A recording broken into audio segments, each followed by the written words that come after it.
സാറേ എന്ത് പറയുന്നു സാറേ? ഇവന്റെ ജോലി പോയി സാറേ. പിന്നെ ഇപ്പൊ ഗൾഫിൽ പോയിട്ട് ഇപ്പൊ 2 വർഷം ജോലിക്ക് പോയില്ല. അപ്പൊ ആ ജോലിയൊക്കെ പോയി ഇപ്പൊ അവൻ ആകെ വിഷമത്തിലാണ് ഇപ്പൊ വന്നേക്കണത്. ഞാനാണെങ്കി എന്റെ സ്വർണ്ണമൊക്കെ കൊടുത്തല്ലേ സാറേ ഞാൻ വിട്ടത് ഇവനെ. ഇപ്പൊ ആകെ വിഷമത്തിലാണ്. കട ബാധ്യതയാണ് തീർത്തിട്ടില്ല. അച്ഛനമ്മ ഇല്ലാണ്ട് ഇവനെ എന്റെ മോനെ പോലെയല്ലേ ഞാൻ വളർത്തുന്നത്. ഇപ്പൊ ആകെ വിഷമത്തിലാണ് ഇപ്പൊ അവനാണെങ്കിലും ഗൾഫിൽ നിന്ന് വന്നിട്ട് പാവങ്ങൾക്കൊക്കെ സഹായം ചെയ്തിട്ട് അതൊന്നും ദൈവം കാണുന്നില്ല. എന്റെ ജോലി പോയി ആ കഷ്ടപ്പാടിലാണ് ഞാനിപ്പോ. എന്ത് ചെയ്യണമെന്ന് അറിയാൻ പറ്റില്ല. ആരാടാ പറഞ്ഞ ദൈവമില്ലാന്ന്?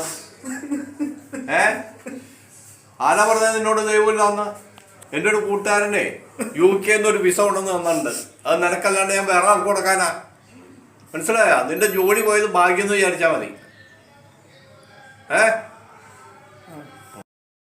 മോനെ ഇപ്പൊ എങ്ങനെയുണ്ടടാ? നമുക്ക് ഇപ്പൊ നിനക്ക് നല്ലൊരു ജോലി കിട്ടിയില്ലേ?